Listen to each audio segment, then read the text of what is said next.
Hi, I'm Josh Duvall, certified financial planner, chartered tax consultant from Duvall Wealth and Tax Planning. Just wanted to make a quick video and touch base on the economy, the tariffs, all the financial news that's happening. I want to try and break this down as simply as I can and help you sort of understand exactly what's going on and what it means for you personally. If you've been a client for any amount of time or seen any of the videos or content or read any of the newsletters or reports, investing is a long-term game. It is not a short-term game. As I've said to many clients over the last couple of years, as people have been buying houses, for example, if you're looking at saving money for a down payment and you want to buy a house in the next 2 or 3 years, I've said repeatedly that money should never go into the stock market. Why? Because stock markets are unpredictable in the short term. 2022 is a great example of a negative 20+% year in the stock market, roughly, depending on reinvested dividends or not. But the S&P 500 was down negative nearly 20% in 2022. We had obviously COVID in 2020. We had financial collapse, a big one in 2008. There's recessions and downturns and bear markets that happen as a cycle, right? Boom and bust cycle. It's just part of markets. So in the short term, 2 or 3 years, you should never have dollars invested if you're going to need that money. So for folks who are retired, their investment portfolio should look very different than someone in their 30s or 40s or 50s that's trying to build wealth. So that being said, just to lay the framework, what's happening in the markets right now is the market is sort of ingesting the reality that Trump is actually going to do what he, ran on. And this has not been a secret. You don't have to like Donald Trump to understand his economic policy and his economic thesis, which is the United States is the premier consumer market in the world.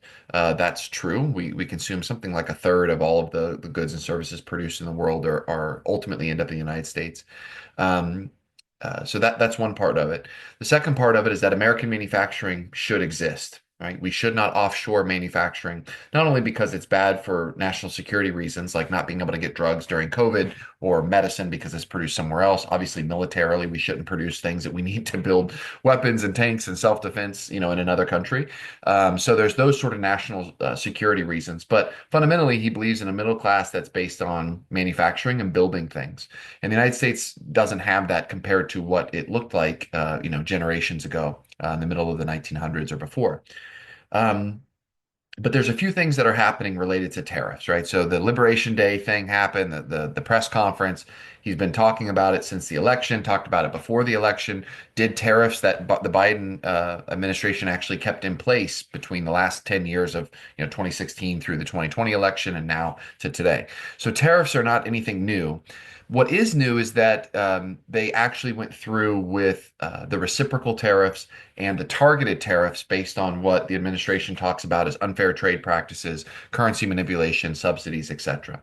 I think that there was sort of a idea that this was all just a tactic to try to get other countries to reduce their tariffs, that we weren't actually going to go through with it. But it appears that the United States will, and the markets are reacting to that. The other thing that's happening is that fundamentally Trump is sort of resetting the global economic projection of what the United States is going to do and going to be going forward. The main focus is not going to be on stock market returns or purely on interest rate policy from the Fed. Um, there's really a bigger picture, which is ultimately about American manufacturing, job growth, reshoring manufacturing and businesses to bring them into the United States. And that's one of the major areas of tariffs. So part of it is reciprocal tariffs against countries that have had high tariffs on us, whether it's Canada, Mexico, or European countries, or certainly China and the Far East. So basically leveling the playing field from Trump's point of view. The second piece of it is to incentivize businesses to come back into the United States. And there's two ways that's going to happen. One is that they already did the significant corporate tax cuts that happened back in Tax Cuts and Jobs Act, which was back in 2017. The bill that they're looking for continuing a resolution, I'm sorry, budget reconciliation is going to supposedly reduce corporate taxes even further and create incentives for companies to come overseas. Again, if you bring the business to the United States, you don't pay any tariffs. So part of this strategy is not just American manufacturing. It's not just punishing unfair trade practices globally.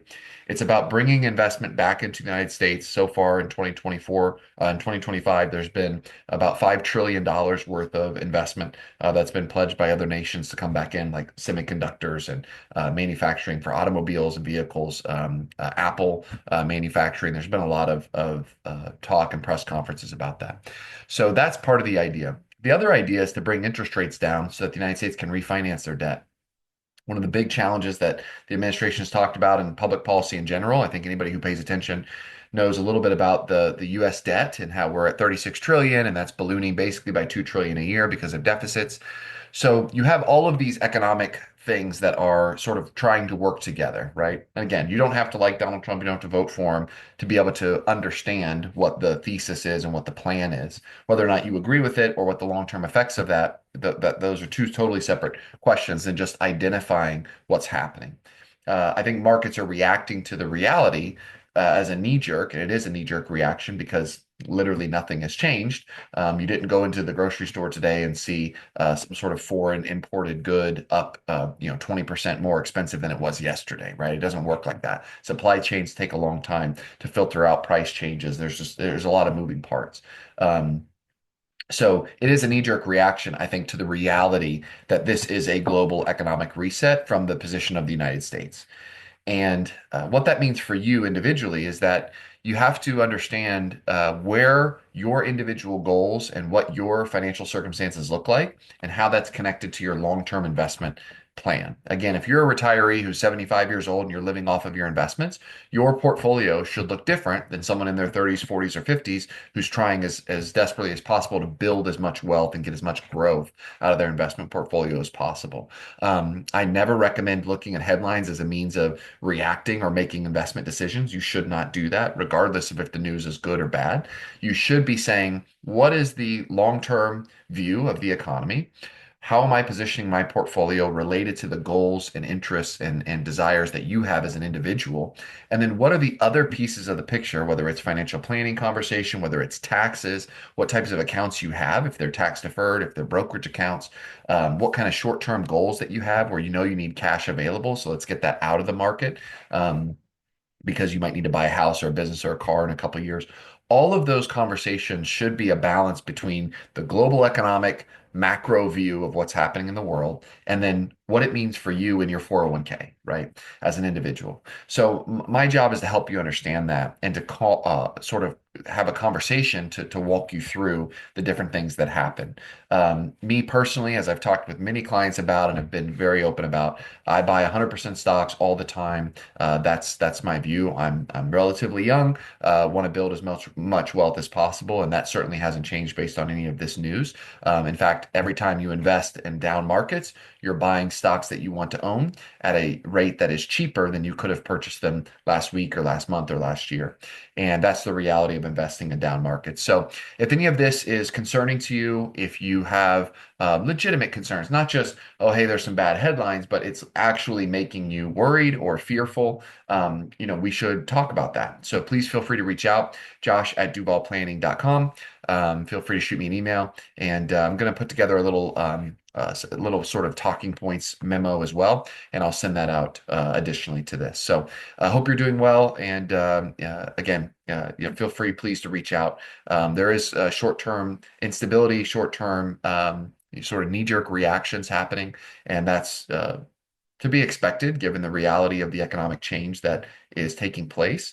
And we'll see where that nets out and what kind of decisions need to be made as time moves forward. But I think in general, the same standard of don't react to bad headlines is exactly the approach. So please feel free to reach out, Josh@duvallplanning.com. Thank you so much. Hope you have a great day. Bye-bye.